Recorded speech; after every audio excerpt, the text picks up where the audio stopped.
Bueno, soy Carmen, soy profesora de primaria del Colegio Miguel Hernández. Entonces, yo espero que hoy, de Getafe, de aquí de al ladito, llevo ya 23 años dedicada a este apasionante trabajo, que es estar aprendiendo con mis chavales en el aula y con mis familias. Y también pertenezco al Movimiento de Renovación Pedagógica de Escuela Abierta. Hoy es un placer compartir aquí la mesa con Julio, que no hace falta que comparta la mesa con nadie, pero con eso de que también nos planteamos el hecho de que también las mujeres que formamos parte mayoritariamente del sistema educativo, pues también intentamos animarnos a nosotras mismas para poder hacer estas cosas que no sé por qué siempre a veces suelen hacer más los hombres que las mujeres. Entonces, por eso estoy aquí. Sé que es un tema complicado, difícil. Por supuesto, quería partir siempre desde el tema de que no hay buenos y malos, los profesores los que mandan los deberes, los padres los que los sufren, porque yo creo que las contradicciones las tenemos todos. Las tenemos en las familias y las tenemos dentro de los centros, en nuestros propios compañeros. Creo que el tema de los deberes es una parte más de todo el engranaje, y a medida que veamos que vamos tirando del hilo, pues nos vamos a dar cuenta que todos estamos formando parte de un todo y que esto obedece más al modelo educativo, la idea que tú tengas, aunque no te lo plantees así, de lo que quieres para la educación de tus hijos y de nuestros alumnos, más que de otro tipo de cuestiones. Pero como ese tema lo va a abordar Julio, yo lo que he intentado hacer es un poquito hacer una reflexión desde la realidad que yo estoy viendo ahora entre mis propios compañeros de por qué este mito que comentamos hoy aquí, que parece que los deberes son necesarios e imprescindibles para el aprendizaje, ¿por qué sigue existiendo? ¿Por qué no se cuestiona? ¿Por qué no nos lo planteamos? Y yo lo que he hecho ha sido haceros un pequeño análisis de la situación que yo estoy viviendo ahora mismo en los centros, ¿no? Fruto de cómo realmente está el sistema educativo y cómo está ahora mismo el tema de la formación del profesorado y cómo estamos todos sometidos, vosotros en vuestra parte y nosotros también, a una serie de presiones que no estábamos a lo mejor sabiendo dar respuesta. Entonces, para mí uno de los fundamentales temas no es el tema, el tipo de tareas. Y tareas no. Yo creo que lo que pasa es que se abusa absolutamente de las tareas que se están mandando para casa. No quiere decir que las tareas en sí sean malas o buenas, sino que depende de qué tipo de tareas, de cuántas, de cuándo, de a qué edad, y sobre todo si son francamente motivadoras para los chavales y repercute luego en su aprendizaje. Yo creo que dependiendo de lo que entendamos por tarea, por deber, pues el debate puede ir de una manera o de otra. Yo sí que noto, desde que llevo en la escuela, es que ahora mismo existe una profunda secundarización de la primaria y una primarización de infantil. Es decir, el Dios currículum sigue existiendo ahí y a través de los libros de texto, los profesores, normalmente sin a lo mejor un análisis previo, te ves obligado, te ves presionado a dar unos programas que a veces no tienen absolutamente ningún sentido. Entonces, desde el punto de vista que si tú como docente no te cuestionas esto, no te cuestionas qué currículum estás dando, para qué es necesario, este es el currículum que yo estudié cuando tenía 8 años, es decir, ¿qué diferencias tenemos ahora mismo entre las áreas y el currículum de las áreas que el que había antes? Es que prácticamente es igual, un mito que se va transmitiendo y que nadie cuestiona. Además, un currículum que sigue basado en lo conceptual y en lo memorístico, y que además las familias, yo creo que es un foro también muy particular, mayoritariamente piensan lo que mayoritariamente también piensan los profesores, y es que la calidad de la educación va unida a los deberes. Parece que no puede haber calidad educativa si no hay deberes. Es más, fíjate los deberes que mandan en la concertada, fíjate los deberes que mandan en la privada. Es decir, yo siempre he cuestionado el tema de los deberes y yo recibo ahora más presiones que nunca porque no se mandan suficientes deberes a vuestros hijos y a vuestras hijas. Luego, la contradicción la vivimos los dos. Luego, otro tema que a mí me parece que es importante y que a veces no lo analizamos es, por ejemplo, todo el tema del otro mito que es el bilingüismo. Es decir, no nos damos cuenta que el hecho de parcelar absolutamente otra vez las enseñanzas, es decir, muchos de los profes que estamos dando clases nos ayudábamos de las diferentes áreas que nos las tomábamos como un medio, no como un fin en sí mismas para poder enseñar. Es decir, muchos de los profes hemos partido de centros de interés, de proyectos de trabajo, donde se parte de un interés y una motivación por los chavales y después utilizamos las áreas para desarrollar esto. El hecho de parcelar y que un profesor vuelva a dar solo matemáticas y lengua y que otro profesor tenga que dar conocimiento del medio e inglés, eso parcela absolutamente el aprendizaje. Y yo creo que ahora mismo la extensión de los colegios bilingües, eso también dificulta a la manera de entender el aprendizaje de una manera mucho más global e interdisciplinar, que para mí es realmente cómo se aprende, el haciéndote preguntas. Y no, yo por lo menos he estado en primer ciclo, estoy ya ahora mismo en cuarto y los niños en segundo me preguntan, ¿pero esto qué es? ¿Lenguaje o matemáticas? ¿Pero esto de qué es? ¿De cono o de...? Porque ellos no entienden esa parcelación por áreas. La parcelación por área las hacemos nosotros, ¿no? Otro tema que quería apuntar es también el tema de la jornada continua, cómo también está dificultando y cómo está aumentando las tareas de vuestros hijos. Yo también soy madre, lo que pasa es que ya están en la universidad, cómo el hecho de tener que concentrar absolutamente como píldoras de contenido que hay que dar en determinadas horas del día, eso también está haciendo que la lista de deberes aumente, porque otro tema que quería abordar es que no nos damos cuenta de que ahora mismo la presión a la que se está sometiendo al colectivo de primaria, de secundaria, de infantil, es cada vez mayor. Nos han reducido notablemente el profesorado, pero yo todavía ahondaría más, es que nos han robado el tutor. La persona que antes se dedicaba a tener una percepción global de su grupo, global de los chavales, no existe. Ahora convivimos los profesores, que muchos me imagino que vosotros también estaréis en la docencia, porque es algo que también se repite, estamos en inglés, en 3 cursos, más tu tutoría, dando educación física a 4 grupos y además haciendo tu tutoría. Es decir, toda esa multitareas evita la reflexión, el cuestionamiento, la programación, la planificación del currículum y entonces pues la comodidad de decir pa' casa, pa' casa, pa' casa, no llego, pa' casa, sin cuestionarnos a veces lo que estamos haciendo. Y eso es lo que yo ahora mismo estoy viviendo en los centros, ¿no? Y luego, por último, también decir el tema de lo que está ocurriendo con la evaluación. Es decir, hemos vuelto a la manera más perversa de entender la evaluación, que son las pruebas estandarizadas. Pruebas como la CDI, lo único que está haciendo es aumentar la competencia, no solamente en el ranking de los centros, sino entre nuestros propios alumnos y entre nuestros propios compañeros. ¿Tú qué has sacado en la prueba CDI? ¿Qué sacaron tus alumnos el año pasado en la prueba CDI? Con lo que las presiones aumentan. Decimos de la CDI, pero yo creo que la prueba LEA es para mí una de las que más daño está haciendo ahora mismo en primaria.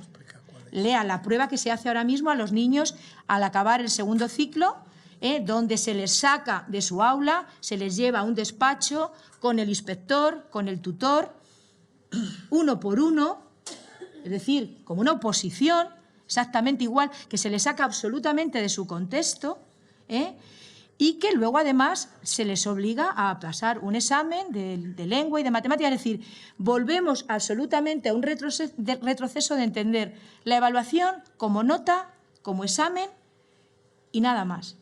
Yo me pregunto dónde están los cuestionarios individualizados y cualitativos que hemos estado haciendo en muchos centros a los alumnos, o incluso aquella época donde yo no ponía notas.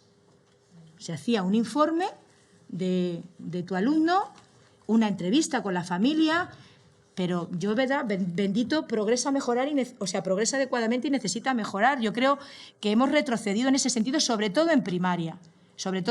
Y en segundo, yo veo ahora mismo a compañeros que teníamos muy claro cuál era el primer ciclo, cómo se acercaban los chavales a la lectoescritura, todo el enfoque comunicativo para ver diferentes y múltiples lenguajes, entre los que estaba el lenguaje, la escritura, la lectura, los símbolos matemáticos, y eso se está perdiendo, porque al final, en segundo, viene el señor inspector y viene la prueba LEA y los chavales tienen que responder ya a un tipo de modelo que a lo mejor ni siquiera habían visto en todo el primer ciclo. Entonces, ahí la dinámica a veces es gorda, es decir, ¿yo qué hago con mis alumnos? ¿Les dejo así, que aparezca el inspector sin comentarles, sin decirles, paso de vez una prueba para que por lo menos conozcan? Es decir, que esa presión también la estamos viviendo los docentes en los centros, ¿no? Entonces, al final, la evaluación se vuelve a convertir en los exámenes que hay que pasar y es exclusivamente, y los padres es lo que entienden, hay que preparar, pero esto yo lo estoy viviendo incluso yo en mi centro. Creo que es un centro que se ha caracterizado por una trayectoria donde las familias y el profesorado ha trabajado siempre conjuntamente, porque como yo digo, somos un equipo. No se trata de decir si te pones el calcetín en casa o te lo pones en la escuela, o si de pronto tengo una duda de una suma, no, la tienes que resolver en la escuela y no la tienes que resolver en casa. Somos un continuo, el niño es el mismo en casa que en el cole, está aprendiendo en casa y en el cole. Y lo que creo que tiene que haber es un diálogo absoluto y una comunicación entre los diferentes sectores que estamos ahora mismo rodeando y formando parte de la vida de ese niño. Y yo así es como lo entiendo. Luego, no pongo límites. Es decir, si un papá tiene una duda, el niño tiene una duda de matemáticas, de lengua, creo que es el momento de resolverla cuando la plantea, igual que si yo tengo que trabajar un conflicto en el aula, en ese momento se para y se olvida en ese momento las matemáticas o la lengua. Estamos enseñando todos, estamos educando todos, conocimientos y valores. Y eso creo que es una labor fundamental de este trabajo que, por ejemplo, en jornadas como hoy, pues estamos haciendo. Entonces, yo para terminar y no aburrir, yo creo que ahora mismo la conclusión que yo llego sobre este tema es que el problema es el absoluto abuso de los deberes, pero que tiene que ver con una falta y un abandono de cuestionamiento quizá del colectivo de docentes. Yo conozco a multitud de compañeros que están en diferentes, porque afortunadamente me muevo en el movimiento de renovación pedagógica, formo parte de la red de centros donde también participan familias que llevamos 10 años cuestionándonos temas como este, y creo que a nivel individual sí que hay una sensibilidad hacia el tema, pero nos falta un posicionamiento como colectivo de profes, de entender cuál es la función social que tenemos en este momento, de entender cómo contribuir a la educación de los futuros ciudadanos y que ni siquiera tampoco tenemos un cuestionamiento como colectivo de familias y de profes hacia las pruebas. Me refiero de forma general, no aquí en la FAPA, no en la red, no en el movimiento de renovación pedagógica, sino que no hay un cuestionamiento para nada ni de los deberes, ni de la CDI, ni de la LEA. Entonces, yo ahora mismo sí que siento que no es que solamente los niños hayan dejado de ser protagonistas de su propio aprendizaje, sino que nosotros, los docentes, no estamos siendo conscientes de la importancia de nuestro papel. Y al revés, encuentro que estamos absolutamente sumisos, obedientes a los hilos de la administración, de los equipos directivos, de las contradicciones de las familias, de las pruebas externas. Y noto que incluso mis compañeros que tenían muy claras ciertas cosas, pues ahora mismo estamos viviendo un momento de puras presiones y contradicciones dentro de los profes que han tenido una pedagogía más innovadora, más renovadora, y que yo enlazo profundamente con la formación inicial que se está dando por el tema de los especialistas. Es decir, antes eras un profesor más generalista, ahora la formación se está dando al de educación física, al de inglés, y luego se encuentran con unos problemas que no han visto para nada en su formación inicial. Pero, por otra parte, ¿dónde está la formación continua del profesorado? ¿Dónde está la formación didáctica acerca de cómo aprenden los chavales? Ha desaparecido por completo. Y yo soy de la opinión que con mejores profesores, con mejor formación, habría muchos menos deberes. Esa es la conclusión que yo saco. Si no luchamos juntos porque el profesorado y la profesión que tenemos sea efectivamente una profesión con un nivel, no me refiero a contenido, sino a formación del profesorado, pues no conseguiremos un poco remontar el mito que tenemos ahora sobre el tema tan imprescindible que es los deberes para muchos padres y para muchos profes. Y nada más.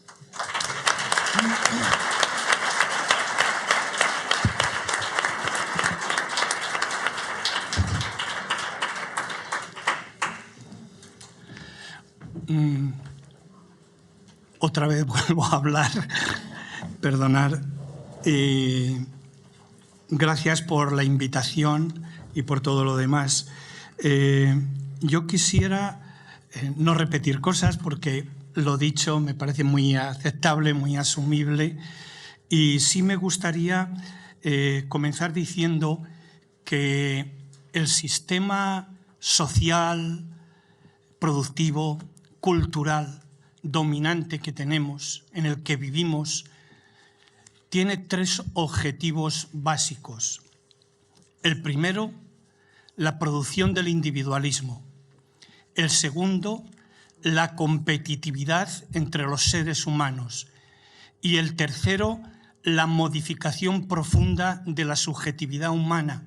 En definitiva, es moldear a los seres humanos para que estén integrados en ese sistema, sin dar ningún tipo de respuesta crítico. Y para conseguir estos objetivos, el sistema utiliza las instituciones de socialización del ser humano, entre ellas la familia y la escuela, y sobre todo también en este momento los medios de comunicación, pero todos van dirigidos a la modificación de la subjetividad humana, de la conciencia, para hacernos sujetados, acríticos, sumisos, dóciles, porque si no fuera así, sería inaceptable vivir en una sociedad tan brutalmente injusta, desigual y deshumanizada en la que estamos viviendo. Entonces, partiendo de ahí, a mí me parece que para hacer esto posible hay que fomentar en el sistema educativo dominante, que es el mayoritario, y ahí es donde se sitúan los deberes, en España y en todos los demás países del mundo, porque todos están dentro de este sistema que intenta esto. Otra cosa es que haya toda una serie de dinámicas sociales, de sustratos, de respuesta, de que los seres humanos no nos sometemos a eso. Y es todos los movimientos que hay en todo el mundo de respuesta ante esta sociedad en la que todos vosotros, y diría y todos nosotros, estamos insertos. O sea, la lucha por una escuela pública, democrática, laica, justa, integradora, inclusiva, solidaria, fraterna, etcétera, es el ámbito en el que queremos situar nuestra respuesta a los mitos que se producen en la educación. O sea, para hacer posible ese sistema dominante de modificación de las conciencias de los seres humanos, para hacernos esclavos, utilizan varios mitos. Uno, ahora en el primer plano, es la cultura del esfuerzo. Cultura del esfuerzo en la que serás premiado si te esfuerzas y si no te esfuerzas serás castigado. Y además todos asumimos que sean nuestros hijos y nuestros alumnos los culpables de su éxito o de su propio fracaso. El mito de los talentos se vuelve a retomar. Es que tu hijo no sirve para estudiar. Otro mito, el nivel educativo baja, mentira. Los niños de hoy son indisciplinados, desobedientes, ignorantes, ociosos, corruptibles, etcétera, ¿no? Otro de los mitos que se utilizan para que padres y profesores les sometamos, les controlemos. Y en todo esto juega un papel central el tema de los deberes. Porque cuando hablamos de deberes, nosotros Carmen y yo y nuestros compañeros en el colectivo discutimos mucho estos temas, y a veces da la impresión de que no estamos de acuerdo. Y es que nos situamos en diferentes enfoques a veces. Cuando hablamos, uno habla desde lo que hay, que es lo dominante, que es la aceptación acrítica de los deberes. Se da por hecho que hay que mandar deberes. Un ejemplo ha sido el director general que hemos tenido aquí esta mañana, que dice, bueno, a ver cómo hacemos mejor los deberes. No ha dicho otra cosa, ¿no? Y también se acepta que los deberes son buenos para los niños y para las familias, que también son buenos para que el profesor consiga sus objetivos, para mejorar el rendimiento y el aprendizaje, para que esté ocupado en casa y no pierda el tiempo, y además lo decimos así. Se da por hecho que favorece la autodisciplina, la cultura del esfuerzo, la responsabilidad. Ya se ha desmontado todo esto en los que han hablado antes. Pero la realidad es que detrás de los deberes hay una concepción de aprendizaje y de enseñanza. No debemos olvidar que de los deberes de los que aquí hablamos corresponden y son coherentes con el modelo de educación que tenemos, que es una educación transmisiva, academicista, centrada en las disciplinas, es una educación bancaria, que decía Pablo Freire, aquí tenemos un banco en el que vamos dejando los aprendizajes para que luego se devuelvan. Hay quien habla hoy de educación bulímica. Lo importante es que el profesor enseñe, que lo que enseña el alumno lo memorice y lo meta en su memoria, que cuando llega al examen lo devuelva, lo regurgite, y se queda vacío, porque eso no es aprender. Eso es memorizar para, pasado el examen, olvidar. Y si no, hacer una revisión de cuántas cosas de los aprendizajes académicos os quedan y nos quedan de lo que vivimos con ese planteamiento, ¿no? Y ahí los deberes, bueno, es una enseñanza y una educación disciplinante, enemiga del aprendizaje significativo, relevante y ligado a la vida.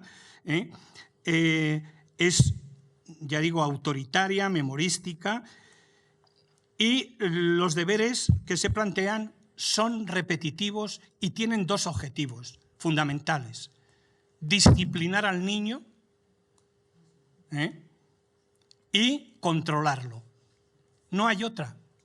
Igual que las evaluaciones tienen un objetivo, que es controlar al profesorado y controlar también a los niños, y controlar el currículum donde se enseñe lo que el poder oficial y los currículos oficiales elaborados por ellos quieren que se transmita en la educación. Esos deberes matan la creatividad, matan la curiosidad, la pasión por aprender y por conocer, ¿no? Es verdad que si hablamos de otro modelo donde el aprendizaje es algo diferente, porque lo que es más grave en este momento es que creemos que los niños aprenden en la escuela y no hay una relación entre enseñanza y aprendizaje, porque lo que los profesores intentamos hacer es transmitir el conocimiento igual para todos, sin tener en cuenta las singularidades, las identidades de cada uno de los alumnos, que son diferentes, porque ante una misma enseñanza cada alumno aprende de forma diferente. Es como cuando vemos una película, un grupo de amigos, cada uno interpreta o ve en la película algo diferente. ¿Por qué? Porque hoy se tiene muy claro que en la relación educativa entre el profesor, el alumno, hay algo muy importante que es el inconsciente. Y no se tiene en cuenta. Y no se tienen en cuenta los condicionamientos que han modificado esa subjetividad de cada niño para aprender y qué aprender. El problema es que luego vienen las evaluaciones y tratan a todos igual, cuando todos son diferentes. sobre todo las estandarizadas, ¿no?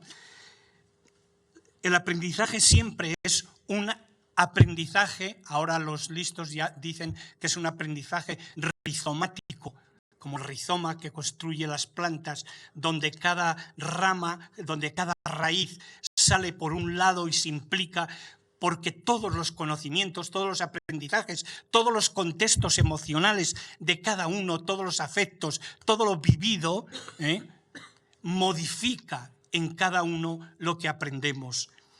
En ese sentido es en el que hay que tener en cuenta que lo importante es considerar que los niños y todos los seres humanos aprendemos siempre, y aprendemos sobre todo hoy fuera del contexto escolar. Es muy grave.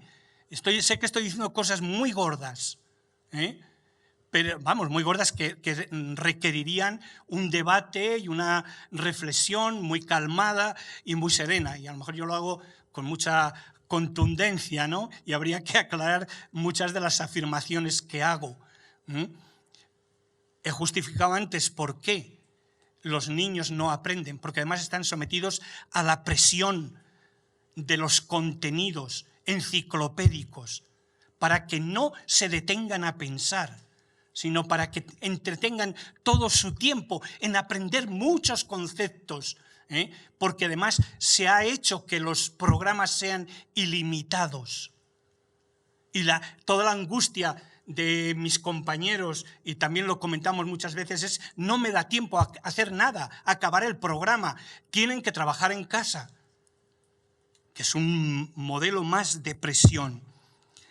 En definitiva, a mí me parece que sí que tenemos un modelo alternativo, diferente, sí que entendemos que el modelo industrial de la modernidad que tenemos, donde se trata de crear todos seres iguales y para eso homogeneizarlos, para que cuando se les evalúa sean todos iguales y se les valore a todos por los mismos elementos de análisis o criterios de evaluación,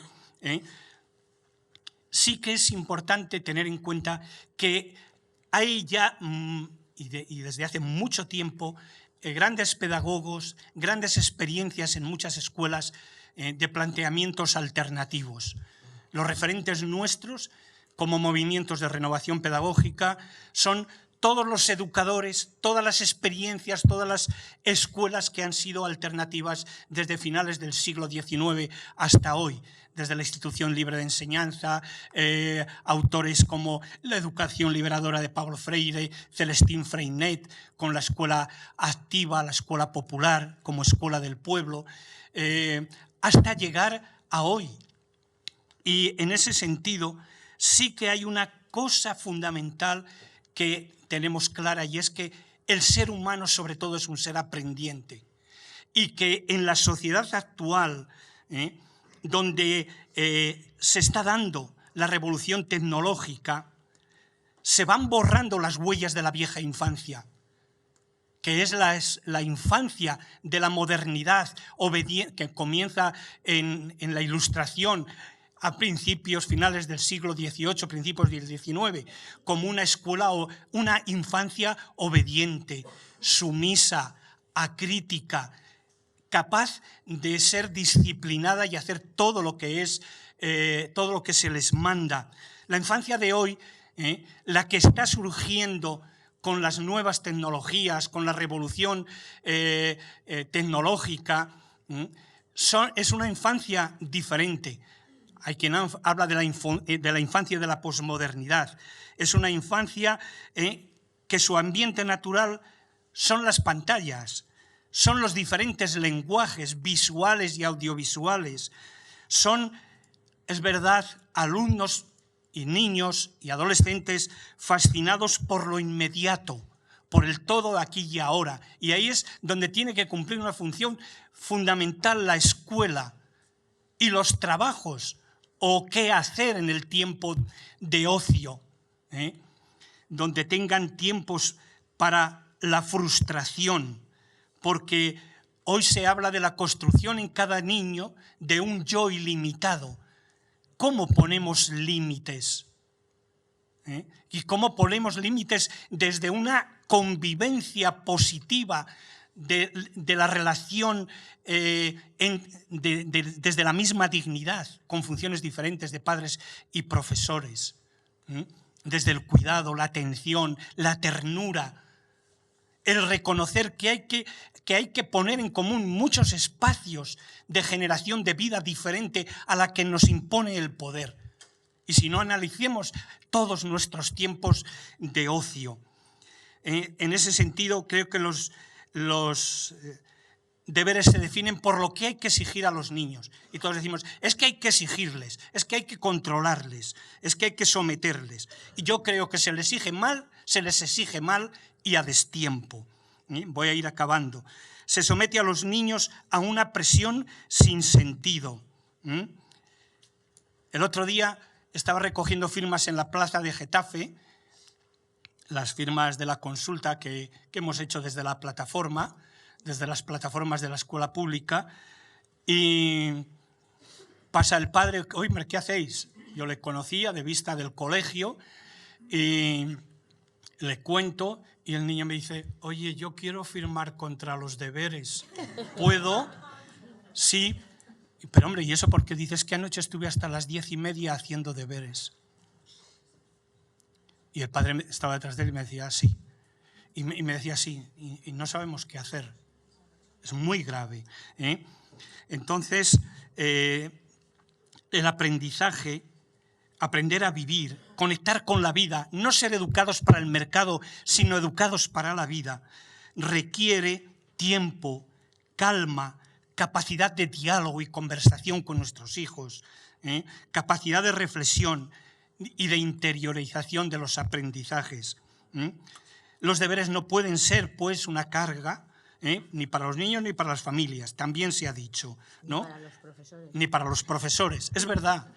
Los profesores muchas veces se angustian por cómo hago para recuperar a este niño, para ganármelo, para que aprenda, para trabajar con él. Y es que una de las cosas que se está impidiendo es que la enseñanza sea personalizada, se pueda hacer un seguimiento de los procesos que cada niño vive, que es fundamental. En eso se abre una gran esperanza. Y hay muchos que creen que el ser humano aprenda en todo momento y tenga herramientas para ello, en este caso las tecnologías de la comunicación y la información en este momento, va a hacer que sea posible el seguimiento mucho más individualizado, sobre todo si esas herramientas se ponen al servicio de estos modelos de aprendizaje, ¿no? Es importante, en otra perspectiva, en la perspectiva de esa escuela nueva que queremos y que muchos están construyendo ya, que se relacionen los aprendizajes con la vida y que para ello la escuela sea siempre un proceso abierto, escuela sin muros y conectado a lo que pasa en la vida, a los acontecimientos que los seres humanos viven. Hoy se habla de la escuela de la ignorancia, que es la escuela que el poder quiere proponernos y quiere imponernos, entendiendo como ignorancia. Es verdad que hay una gran ignorancia y somos grandes ignorantes, porque esta también es la sociedad de la ignorancia, pero en otro sentido. La ignorancia que el poder quiere que asumamos y que asimilemos es que tengamos tanta información que aprender, que estemos infosicados continuamente, o intoxicados de información, y que los programas y la información que nos da la escuela sea una información que no seamos capaces de asimilar para que no nos quede tiempo para pensar críticamente sobre nosotros como seres humanos, sobre nuestra relación con los demás, sobre los problemas que plantea esta sociedad radicalmente injusta y la brutalidad de las cosas que vivimos, para que nunca podamos comprometernos éticamente y políticamente en la transformación de esta sociedad y en la transformación de nosotros como seres humanos. Entonces, sería, y voy acabando, restablecer o establecer una relación educativa diferente, más humana, más integral, más relacionada con los afectos, porque es desde las emociones desde donde solamente se puede aprender. Lo afectivo es lo efectivo en el aprendizaje. Y fomentar siempre la curiosidad de nuestros hijos, partiendo siempre de la pedagogía de la pregunta. El problema es que la pregunta comienza a descender ahora cada vez antes. Antes empezaba a descender a partir de los 6 años. Un niño de 5 años, 4 años, formulaba una media diaria de 900, casi 1000 preguntas. ¿Y esto por qué? ¿Y esto por qué? ¿Y esto para qué? Y cuando empieza a introducirse en el sistema educativo, las preguntas se van matando, porque al niño no se le responde a esas preguntas, sino que se le hace que asimile lo que nosotros queremos como verdades, porque además cuando él pregunta o responde siempre está equivocado. Y esto es muy grave. Bien, ahí la última preocupación es cómo podemos elaborar estrategias desde la comunidad educativa, padres y profesores, para ir avanzando, primero desmontando estos mitos e ir avanzando a esa escuela diferente donde la pasión por el conocimiento, la pasión por saber, la pasión por relacionarnos con los otros, la pasión por el diálogo, el aprendizaje como pura conversación, que es lo que es con nosotros mismos, con los demás, con el mundo, con el cosmos, implica un tránsito necesario que tenemos que hacer. Y esta es nuestra lucha hoy, más allá de la LOMCE, más allá de las movilizaciones que hacemos, que son muy necesarias, empezar a trabajar esta destrucción de los mitos que son los que condicionan nuestra subjetividad y hacen que seamos carne de la carne del sistema dominante. Muchas gracias.